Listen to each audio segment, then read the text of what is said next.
오늘 하나님께서 우리에게 주신 말씀은 구약성경 욥기 7장 9절에서 16절까지 말씀입니다. 구름이 사라져 없어짐같이 수홀로 내려가는 자는 다시 올라오지 못할 것이오니 그는 다시 자기 집으로 돌아가지 못하겠고 자기 처소도 다시 그를 알지 못하리이다. 그런즉 내가 내 입을 금하지 아니하고 내 영혼의 아픔 때문에 말하며 내 마음의 괴로움 때문에 불평하리이다. 내가 바다니이까 바다 괴물이니이까 주께서 어찌하여 나를 지키시나이까. 혹시 내가 말하기를 내 잠자리가 나를 위로하고 내 침상이 내 수심을 풀리라 할 때에 주께서 꿈으로 나를 놀라게 하시고 환상으로 나를 두렵게 하시나이다. 이러므로 내 마음이 뼈를 깎는 고통을 겪느니 차라리 숨이 막히는 것과 죽는 것을 택하리이다. 내가 생명을 싫어하고 영원히 살기를 원하지 아니하노니 나를 놓으소서. 내 날은 헛것이니이다. 아멘. 진리의 성령께서 오늘도 이 말씀을 통해서 하나님의 음성 들려주셔서 여러분의 행할 바를 알게 되시기를 바랍니다.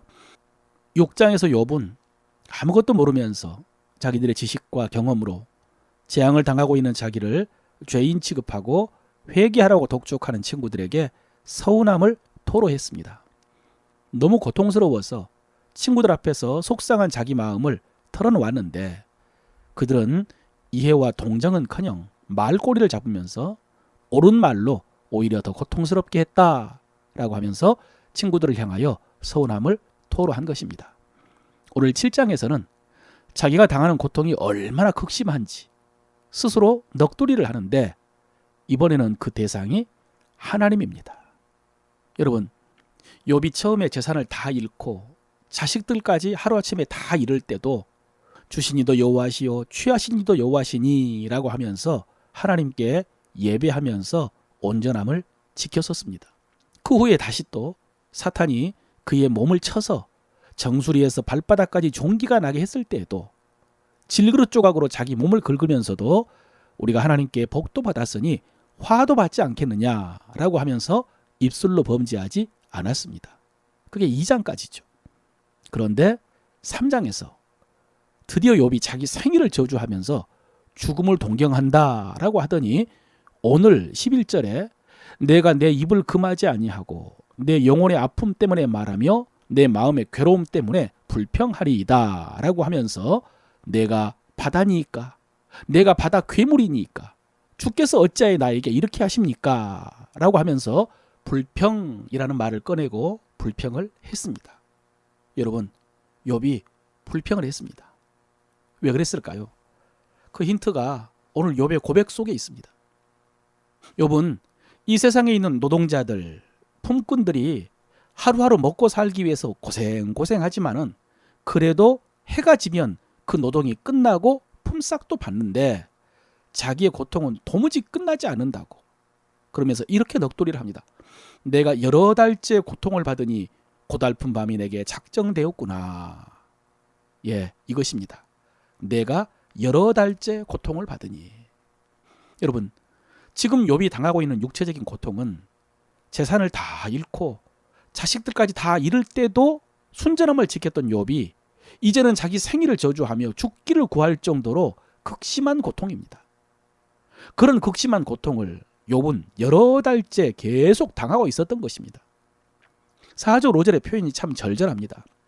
내가 누울 때면 말하기를 언제나 일어날까 언제나 밤이 갈까 하며 새벽까지 이리 뒤척 저리 뒤척 하는구나. 내 살에는 구더기와 흙덩이가 의복처럼 입혔구나. 내 피부는 굳어졌다가 터지는구나. 예, 밤에 잠을 자려고 누워도 온몸에 종기가 터져서 이리 뒤척 저리 뒤척 잠을 자지를 못했습니다. 그러다가 잠깐 잠이 들어서 고통을 잊을까 하면은 14절입니다. 주께서 꿈으로 나를 놀라게 하시고 환상으로 나를 두렵게 하시나이다.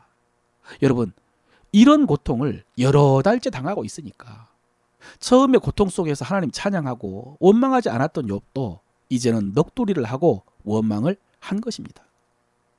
여러분, 사람들은 고난을 당할 때 다양한 반응을 보입니다. 그리고 나름대로 방법을 찾아서 그 고난에서 벗어나려고 합니다. 그런데 우리 성도들은, 특별히 믿음이 좋은 성도들은 하나님을 의지하죠. 하나님 앞에서 자신을 돌아보고 하나님의 뜻을 구하고 하나님께 기도하면서 하나님을 의지합니다. 이것이 성도의 방법입니다. 이것이 성도의 대책입니다. 성도는 고난을 당하면 하나님께 나아갑니다. 실제로 많은 성도들이 평상시에 자기 믿음에 대해서 확인을 하지 못하다가도 감당할 수 없는 고난 앞에서 성도들은 하나님을 찾습니다. 그러면서 자기 믿음이 확인이 됩니다. 그 믿음이 좋아집니다. 믿음이 간절해집니다. 그런데 여러분, 그렇게 했는데도 시간이 지나도 그 고난에서 벗어나지 못할 때, 약속이 이루어지지 않고 고통이 계속될 때 어떻습니까? 어떻게 됩니까? 어떻게 하십니까? 오늘 말씀을 묵상할 때 처음에 욥이 고통 속에서 밤에 잠을 자지 못하고 이리 뒤척 저리 뒤척 한다는 그 고백을 묵상하면서 마음이 무거웠습니다. 또 욥기를 설교하는 것이 어렵게 느껴졌습니다. 그런데 이렇게 여러 달을 밤낮으로 고통 속에서 벗어나지 못한 욥이 하나님께 내 영혼의 아픔 때문에 불평 좀 하겠습니다. 내 마음의 괴로움 때문에 불평 좀 하겠습니다. 라고 고백하는 모습을 보고 오히려 제 마음이 편해졌습니다. 설교자로서 부담도 덜어졌고 제 자신도 위로를 받았습니다. 실제로 여러분, 2장까지 보여준 욥의 모습이 우리같이 평범한 성도들에게는 감동도 되고 도전도 되지만은 부담도 되는 것이 사실이거든요. 특히 목사인 저는 제 혼자 스스로 그 말씀을 묵상하면 도전도 받고 본받겠다고 다짐도 할 수 있지만은 성도들에게 욥처럼 하라라고 설교하는 것은 쉽지 않거든요. 그런데 오늘 욥이 하나님 앞에 넋두리 하는 모습을 보니까 오히려 숨통이 트이는 것 같습니다. 여기서 우리는 바울이 말한 고난의 목적과 유익을 알 수가 있습니다. 여러분, 바울도 지금 욥이 당한 고난과는 차원이 다르지만은 많은 고난을 당했습니다. 그런데 그 고난이 복음을 전하느라 당한 고난이기 때문에 의인의 고난이라는 점이 오늘 욥의 고난과 비슷합니다.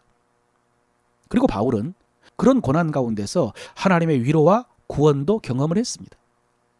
그러면서 하나님을 찬양하는데요, 그 찬양이 단지 자신이 고난 가운데 구원받았기 때문에 하는 찬양이 아니라, 들어보십시오, 우리의 모든 환난 중에서 우리를 위로하사 우리로 하여금 하나님께 받은 위로로서 모든 환난 중에 있는 자들을 능히 위로하게 하시는 이로다 라고 하면서 하나님을 찬양했습니다.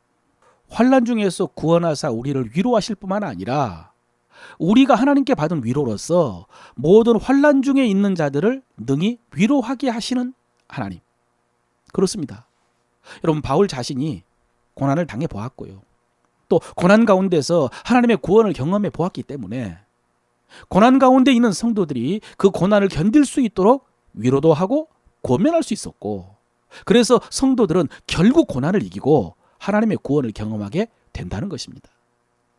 여러분, 우리 사명 중에 고난 가운데 있는 사람들을 위로하고 세우는 사명이 있습니다.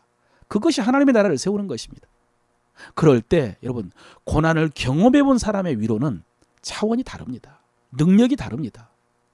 이것이 우리 고난의 유익이고 우리 고난의 능력이고 또 우리 고난의 섭리적인 목적입니다. 물론 여러분, 아직 욥이 하나님의 구원을 경험한 것은 아닙니다. 우리도 여전히 아직도 오랫동안 고난 가운데 있을 수도 있습니다. 그러나 여러분, 그 자체로도요, 어떤 사람에게는 위로가 될 수 있습니다. 그리고 계속되는 고난 속에서 넋두리 하는 것도 어떤 사람에게 또 위로가 될 수 있습니다. 욥이 그랬습니다. 그런데 여기서 중요한 것은 그래도 욥이요, 하나님께 넋두리를 했다는 것입니다. 울어도 하나님 앞에 나와서 울고 원망을 해도 하나님께 하고 있다는 것입니다. 방금도 욥이 몸의 고통이 아니라 마음의 고통을 말하고 영혼의 고통을 말하는 것은 이 모든 일이 하나님의 주권 아래서 이루어지고 있다는 것을 알기 때문입니다. 그래서 하나님께 원망을 하는 것입니다. 하나님의 주권에 대한 절대적인 믿음이 있었던 것입니다. 사랑하는 성도 여러분, 이 믿음이 여러분에게도 있으시길 바랍니다. 그래서 우리가 고난 가운데서 하나님을 찬양하는 거 좋지만 상한 마음을 쏟더라도 하나님께 쏟으십시오. 그러면 하나님께서 침묵하시고 외면하시는 것 같지만은 반드시 나타나셔서 우리에게 말씀하여 주시고 그리고 우리를 회복시켜 주실 줄로 믿습니다.